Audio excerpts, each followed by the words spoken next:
Samsung వాళ్ళైతే Samsung new update అయితే తెచ్చిల్లు. ఇప్పుడైతే సామ్సంగ్ వన్ UI 8 అయితే నడుస్తుంది కదా, ఇప్పుడు 8.5 అయితే తెచ్చిల్లు. వీళ్ళైతే కంట్రోల్ ప్యానెల్లో మీరైతే నెక్స్ట్ లెవెల్ కస్టమైజేషన్స్ అయితే చేసుకోవచ్చు. ఇంకా చాలా కస్టమైజేషన్స్ అయితే ఇచ్చిల్లు, లోగోస్ అయితే అప్డేట్ చేసిల్లు అని చెప్తారు. వీళ్ళైతే సర్చ్ బార్ అప్డేట్ చేసిల్లు, ఇంకా సెట్టింగ్స్ అవన్నీ చేసిల్లు అని చెప్తారు. లాక్ స్క్రీన్ లో లాంగ్ ప్రెస్ చేసి పట్టుకుంటే ఇక్కడైతే కింద అయితే కొన్ని ఆప్షన్స్ అయితే వస్తాయి మీకు వస్తే. ఫస్ట్ అయితే వెదర్ అయితే ఆప్షన్ అయితే వస్తుంది.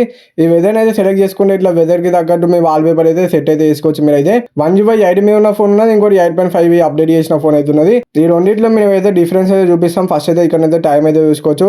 టైం అయితే ఇట్లా అయితే కిందికి అయితే తెచ్చిల్లు. వీళ్ళైతే అదొకటి చేంజ్ అయితే చేసిల్లు. ఇంకా ఇట్లా మ్యాగ్నెటిక్ ఎఫెక్ట్ అయితే ఉన్నది నోటిఫికేషన్స్ లలో మీకు అయితే వచ్చినప్పుడు. ఇంకా మీరైతే స్క్రీన్ రికార్డింగ్ అయితే ఒక పర్టికులర్ ప్లేస్ లోనైతే తీసుకోవచ్చు. ఇప్పుడైతే నేనైతే చూపిస్తా. ఇట్లా మీరైతే సెలెక్ట్ చేసుకోవాలి, మీకు ఎక్కడ కావాలో స్క్రీన్ రికార్డింగ్ అక్కడ సెలెక్ట్ చేసుకుంటే మీరు ఓన్లీ అక్కడనే రికార్డింగ్ అయితే చేసుకోవచ్చు. ఇది ఒక మంచి ఫీచర్ లేకున్నది. ఇక క్యాలిక్యులేటర్ లో కూడా మీకు అయితే కాపీ పేస్ట్ ఆప్షన్ అయితే వచ్చింది. ఇప్పుడైతే మీరైతే ఏదైనా నెంబర్స్ అయితే కాపీ అయితే పేస్ట్ చేసుకోవచ్చు. మీరైతే క్యాలిక్యులేటర్లో అయితే క్యాలిక్యులేటర్లోకి వచ్చేసి ఇక్కడైతే మీకు అయితే చూపిస్తుంది. ఇక్కడైతే మీరు యాడ్ చేసుకొని సింపుల్ అయితే క్యాలిక్యులేట్ అయితే చేసుకోవచ్చు. ఇంకా మీకైతే ఐకాన్స్లో డెప్త్ ఎఫెక్ట్ అయితే యాడ్ అయితే చేసిల్లు. వీళ్ళైతే మొత్తం 3D ఎఫెక్ట్ లెక్క చేసిల్లు, బాగున్నది. మరి పాత ఐకాన్స్ కదా కొత్త ఐకాన్స్ అయితే.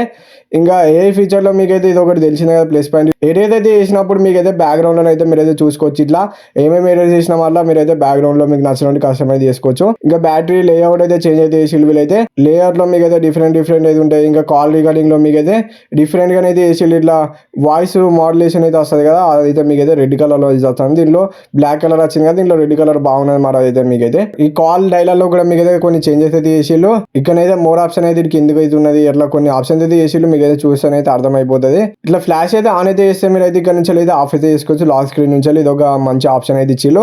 మ్యూజిక్ ప్లేయర్ అయితే ఆన్ చేసినప్పుడు ఇట్లా లాక్ స్క్రీన్ లోనే అయితే వస్తుంది మీకైతే. కాకపోతే డైనమిక్ ఐలాండ్ లో వస్తే బాగుంది. ఇట్లా లాక్ ఓపెన్ చేసినప్పుడు ఇట్లా లెఫ్ట్ సైడ్ లోనే అయితే వస్తుంది. అదొక నాకైతే నచ్చలేదు. థర్డ్ పార్టీ యాప్స్ కి అయితే ప్రజెంట్ అయితే లేదు ఈ డైనమిక్ ఐలాండ్ అయితే. వీళ్ళు ఫ్యూచర్ లోనే అయితే తీసుకొస్తారు కావచ్చు స్విగ్గీ జొమాటోకి. ఈ అప్డేట్ అయితే ఎట్లా అనిపించిందో మీరు కింద కామెంట్ సెక్షన్ లో చెప్పండి. ఇన్ఫర్మేషన్ అయితే మీకు నచ్చితే వీడియోకి అయితే ఒక లైక్ అయితే కొట్టి ఛానల్ కొత్త సబ్స్క్రైబ్ అయితే చేసుకోండి. బెల్ ఐకాన్ అయితే ఆన్లో పెట్టుకోండి. బై బై గైస్, మరి నెక్స్ట్ వీడియోలో కలుసుకుందాం. By by.